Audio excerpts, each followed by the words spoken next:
Hello दोस्तों, नमस्कार। आप सभी का स्वागत है। आज से हमने शुरू किए हैं कंप्यूटर के डेली 20 क्वेश्चन।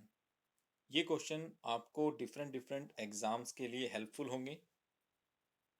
अगर बात करें एग्ज़ाम्स की, चाहे राजस्थान सरकार के अंदर राजस्थान में पटवारी का एग्ज़ाम हो, पुलिस कांस्टेबल का एग्ज़ाम हो, या आप किसी टीचिंग एग्ज़ाम में बैठने जा रहे हो, या आप एसएससी के किसी भी एग्ज़ाम में बैठ रहे हो, या Delhi subordinate service selection board के आप किसी एग्ज़ाम में बैठ रहे हो, तो ये जो मैटर यहाँ पे मैं दे रहा हूँ ये आपके सभी एग्ज़ाम्स के लिए हेल्पफुल होगा।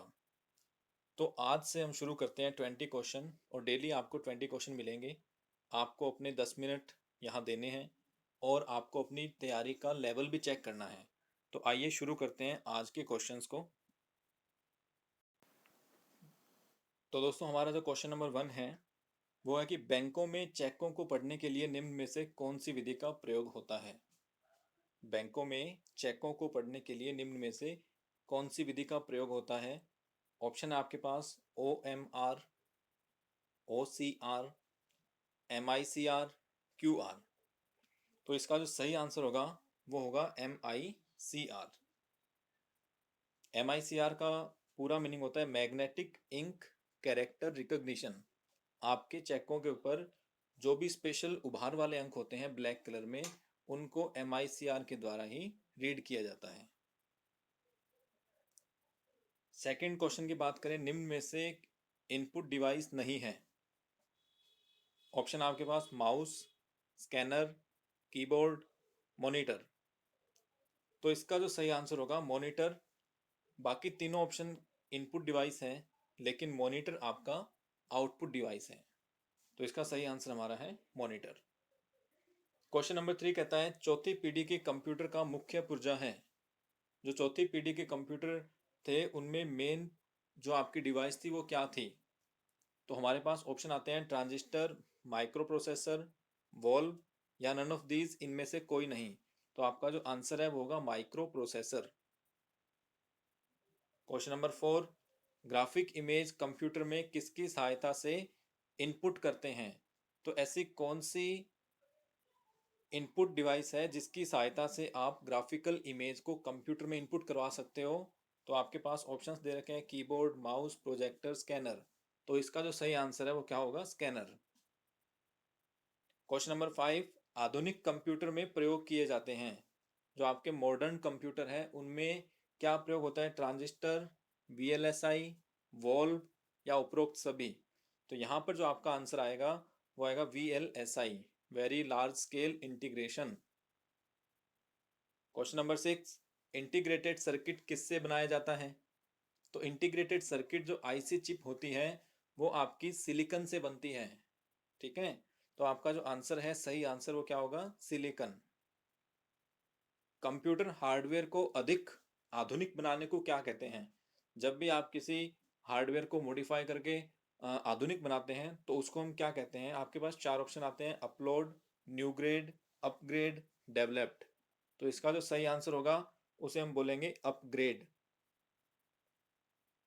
क्वेश्चन नंबर 8 की बात करें, सबसे पुरानी आंकड़े गिनने वाली मशीन है।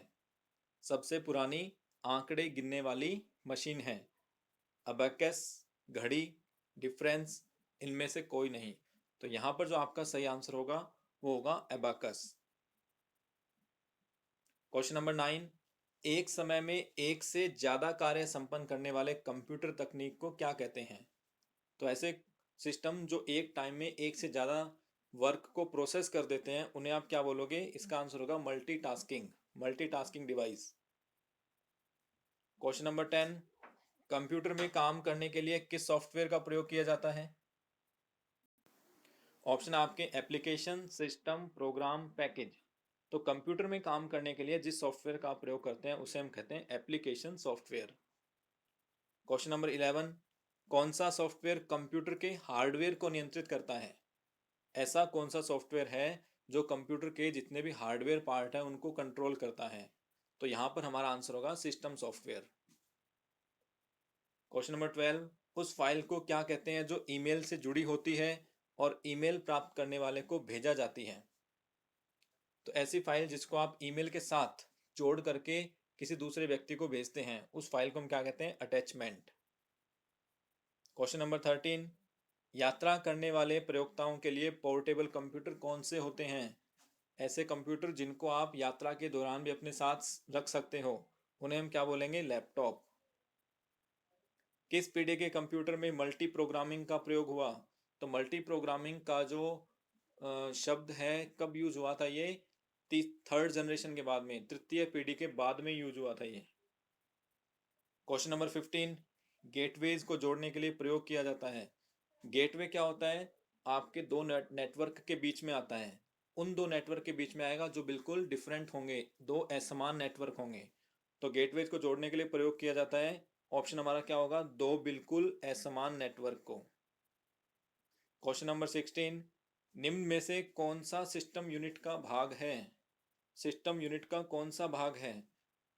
ऑप्शन है आपके पास monitor, CPU, floppy disk, D ROM. तो यहाँ पे जो आंसर है आपका वो होगा CPU. Question number 17, HTML document बनाने के लिए निम्न में से किसकी ज़रूरत होती है? जब भी आप कोई HTML डॉक्यूमेंट बनाते हैं तो आपके पास बेसिक रिक्वायरमेंट क्या होती है, किसकी आवश्यकता होती है? Browser, internet, text editor, search engine. तो सबसे पहले आपके पास टेक्स्ट एडिटर होना चाहिए। टेक्स्ट एडिटर का एग्जांपल हम किसको बोल सकते हैं? नोटपैड। नोटपैड होना चाहिए। कितने किलोबाइट से 1 मेगाबाइट बनता है?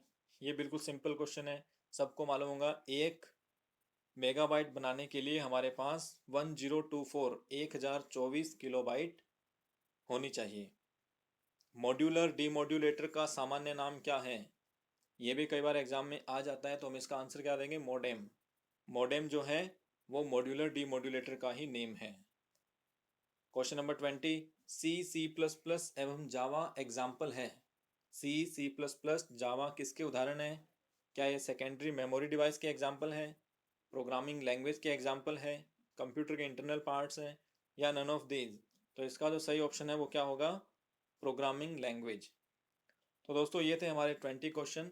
अगर आप चाहते हो कि आगे भी आपको ऐसे क्वेश्चन मिलते जाएं तो आप हमारे चैनल से जुड़िए और इन क्वेश्चंस को आप अपने साथ रिवाइज भी करिए, ताकि आपको आने वाली प्रतियोगी परीक्षाओं में बिल्कुल निश्चित सफलता मिले। बहुत बहुत धन्यवाद।